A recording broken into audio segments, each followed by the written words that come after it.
اعوذ باللہ من الشیطان اللعین الرجیم بسم اللہ الرحمن الرحیم اللہم صلی علی سیدنا و مولانا محمد النبی الامی وعلی آلہ وصحبہ وبارک وسلم الی یوم الدین۔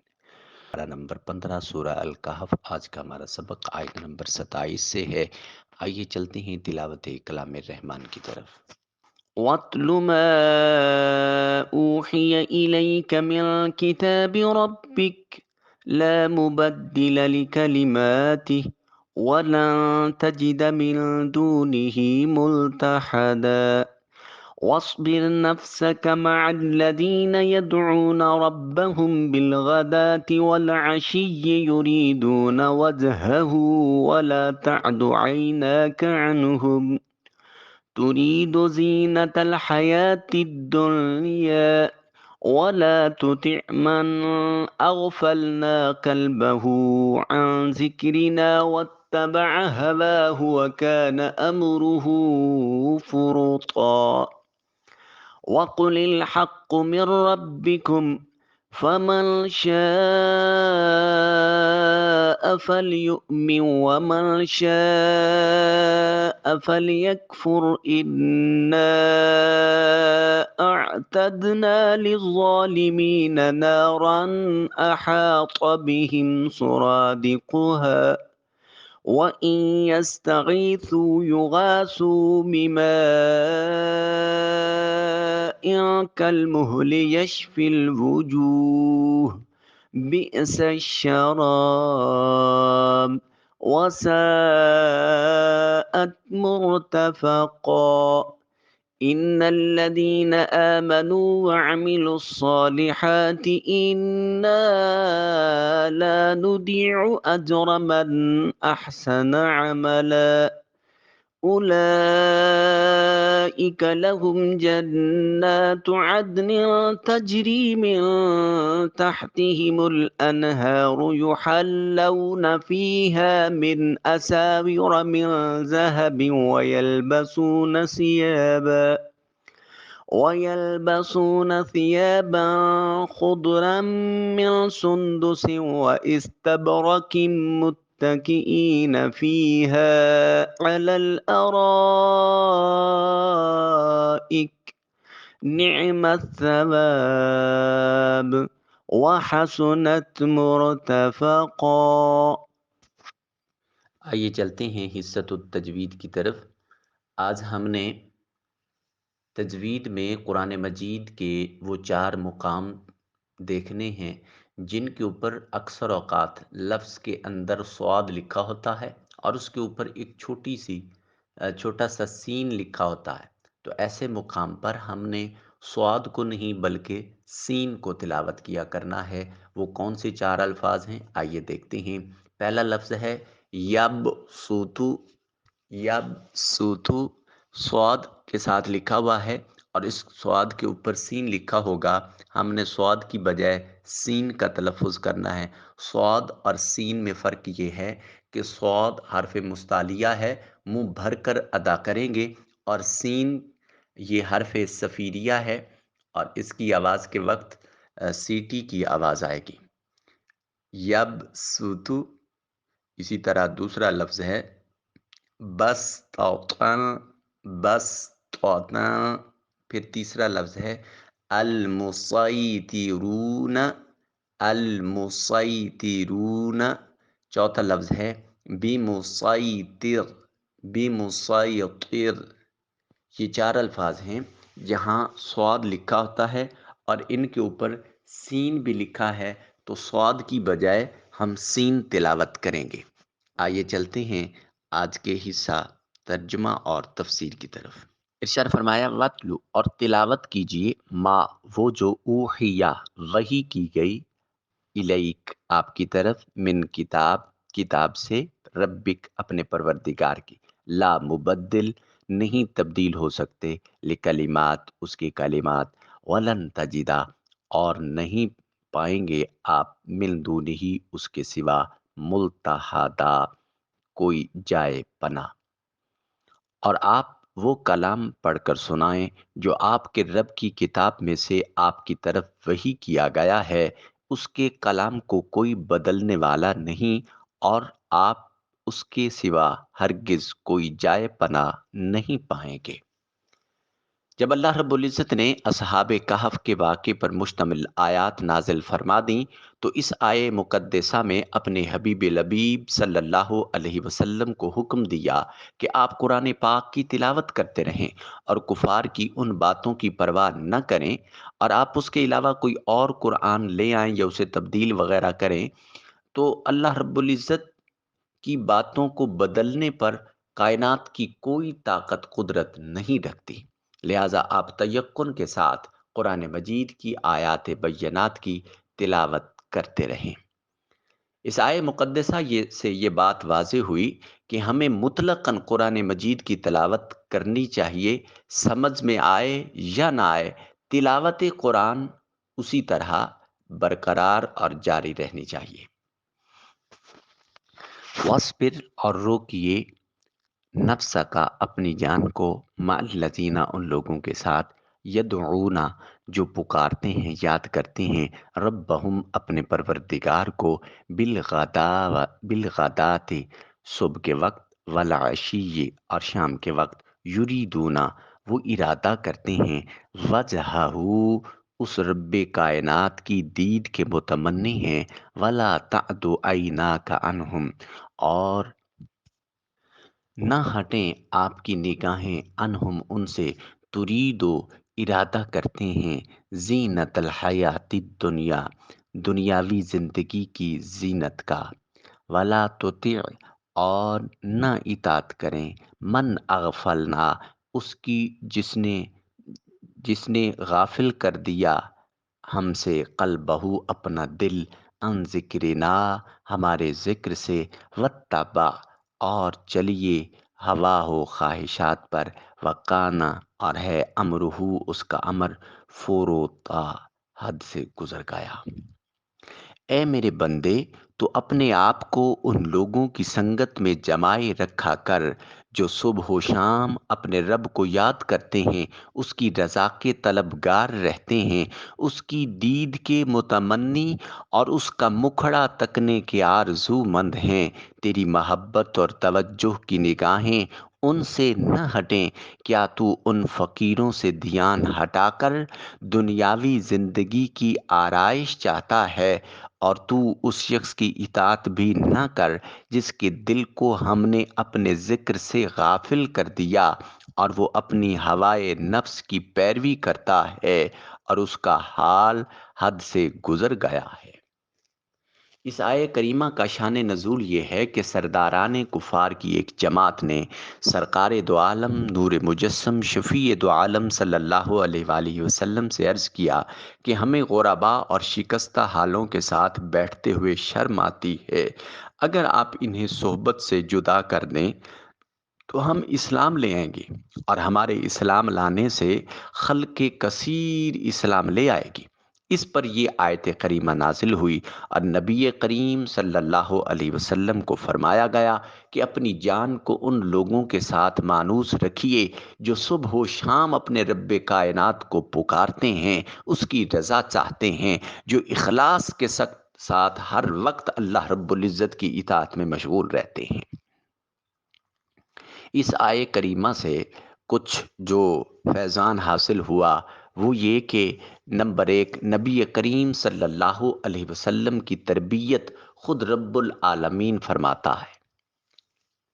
جیسے یہاں ہوا کہ ایک معاملہ درپیش ہوا تو اللہ نے اپنے حبیب صلی اللہ علیہ وسلم کی خود تربیت فرمائی، اور آپ کے کمال کی طرف آپ کی رہنمائی فرمائی۔ نمبر دو، یہ معلوم ہوا کہ اچھوں کے ساتھ رہنا اچھا ہے اگرچہ وہ فقیر ہوں، اور بروں کے ساتھ رہنا برا ہے اگرچہ وہ مالدار ہوں۔ نمبر تین، صبح و شام خصوصیت سے، یعنی صبح کے وقت اور شام کے وقت بالخصوص ذکر کرنا، یہ بہت افضل اور اللہ کو محبوب ہے۔ قرآن حکیم میں بطور خاص صبح و شام کے ذکر کو کثرت کے ساتھ بیان کیا گیا ہے۔ نمبر چار، یہ معلوم ہوا کہ حضور پر نور صلی اللہ علیہ وسلم کو صالحین سے بطور خاص محبت ہے کہ آپ کو اس کا حکم دیا گیا کہ ان کی صحبت اختیار کریں، اپنے نفس کو ان کی صحبت کے بیچ روک کر رکھیں۔ اس کا مطلب یہ ہے کہ صالحین کی صحبت میں بیٹھنے سے ہی دل کی دنیا بدل جاتی ہے اور اپنے وجود میں ایک انقلاب برپا ہوتا ہے۔ اور پھر اس آیے کریمہ میں صالحین کی دو علامتیں بیان ہوئیں۔ نمبر ایک، وہ صبح و شام اللہ رب العزت کا ذکر کرتے ہیں، اور دوسری یہ کہ ہر عمل سے اللہ کی رضا اور اس کی خوشنودی کے طلبگار رہتے ہیں، اس کے سوا ان کا کوئی مطمع نظر اور نہیں ہوتا۔ مزید اس آیت کریمہ میں دنیا داروں کی طرف نظر رکھنے اور ان کی پیروی سے ممانعت کا حکم ہے۔ اس حکم میں قیامت تک کے مسلمانوں کو ہدایت ہے کہ غافلوں، متکبروں، ریاکاروں، مالداروں ان کا کہا نہ مانا کریں، ان کے مال و دولت پر نظر نہ جمائیں، بلکہ مخلص، صالح، غربا، مساکین کے ساتھ تعلق رکھیں اور انہی کی اطاعت کیا کریں۔ دنیا کی محبت میں گرفتار مالداروں کی بات ماننا دین کو برباد کر دیتا ہے۔ قرآن و حدیث کی روشنی میں یہ بات ثابت ہوتی ہے کہ مال اور مالدار فی نفس ہی نہ برے ہیں نہ اچھے ہیں، بلکہ مال کا غلط استعمال اور ایسے مالدار برے ہیں چونکہ مالدار عموماً نفس پرستی میں پڑ جاتے ہیں۔ حضرت عبداللہ بن عباس رضی اللہ تعالیٰ عنہما سے روایت ہے، رسول اللہ صلی اللہ علیہ وسلم نے ارشاد فرمایا، میری امت میں سے کچھ لوگ علم دین سیکھیں گے، قرآن پڑھیں گے اور کہیں گے ہم امیروں کے پاس اس لیے جاتے ہیں تاکہ ان سے دنیا حاصل کریں اور اپنے دین کو ان سے جدا رکھتے ہیں۔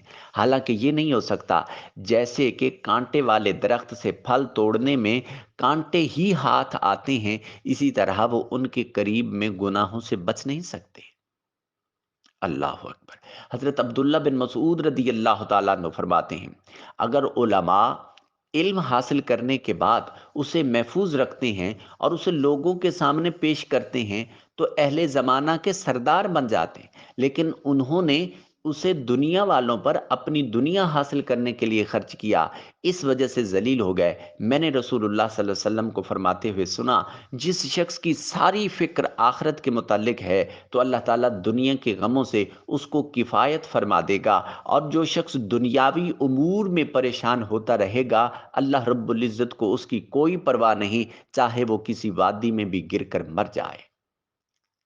حضرت سیدنا ابو ہریرہ پاک رضی اللہ تعالیٰ عنہ راوی ہیں، تاجدار کائنات صلی اللہ علیہ وسلم نے فرمایا، جو شخص علم صرف اللہ کی رضا کے لیے حاصل کرے، نہ کہ دنیاوی مقاصد کے لیے حاصل کرے، تو قیامت کے دن وہ جنت کی خوشبو کو نہیں پائے گا جس کا مقصد صرف اور صرف دنیا کا حصول ہے۔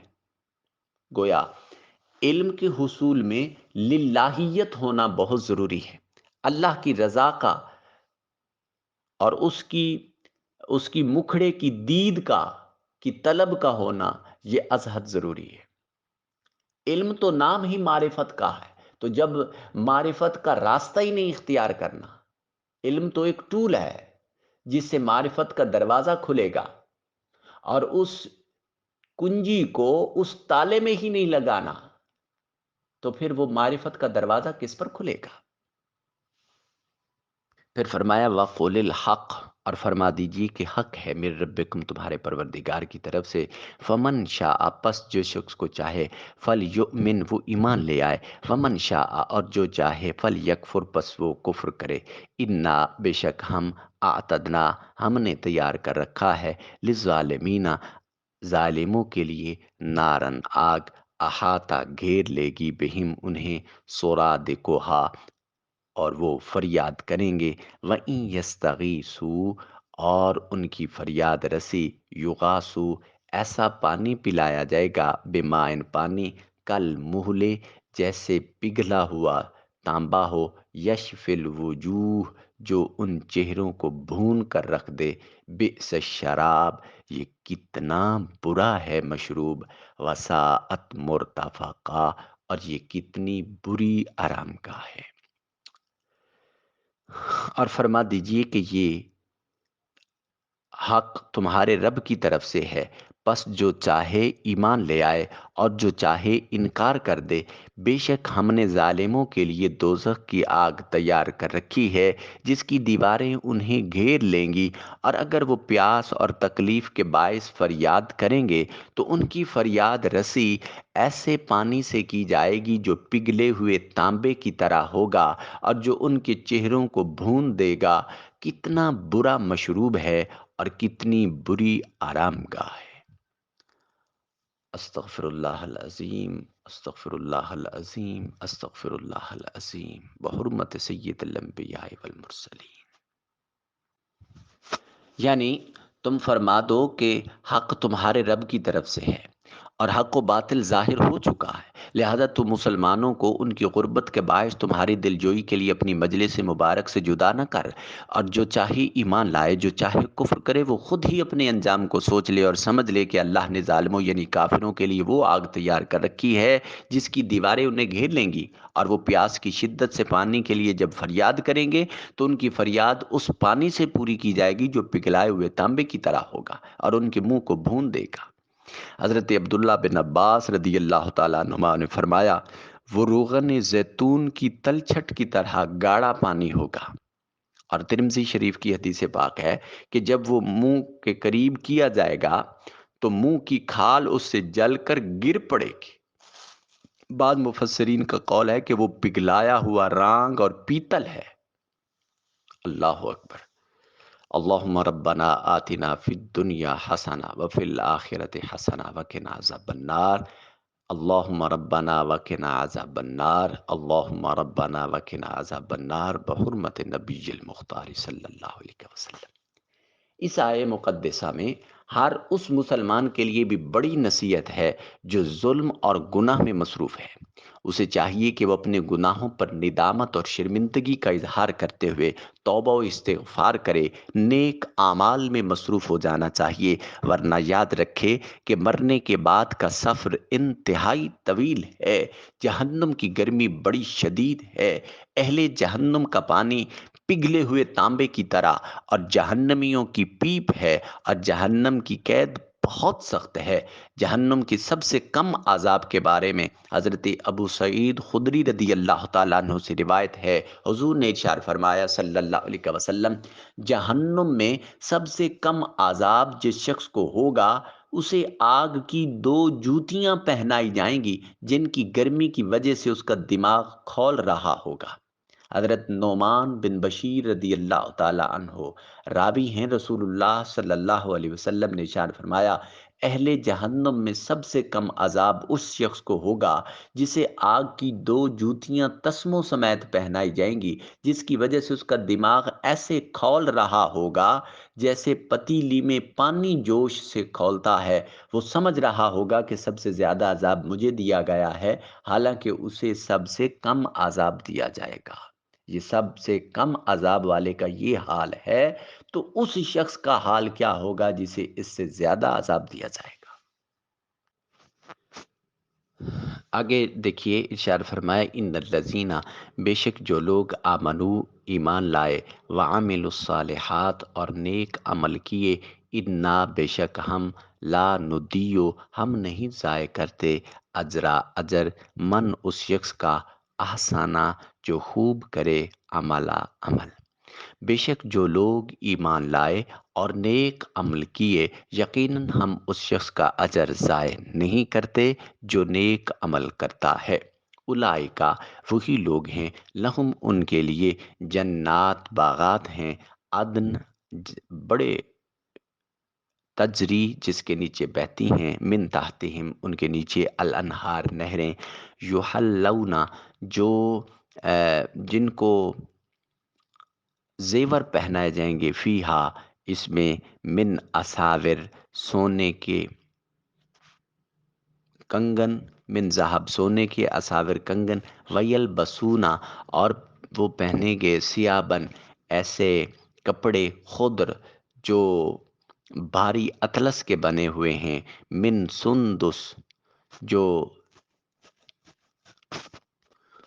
خضرن سبز، من سندس سندس سے، و استبرق اور استبرق کے، متقئین وہ اس میں تکیے لگائے بیٹھے ہوں گے، فیہا اس میں علل ارائک ایک دوسرے کے آمنے سامنے پرتکلف، نعم الثواب کیا خوب ثواب ہے، وحسنت مرتفقہ اور کتنی حسین آرام گاہ ہے۔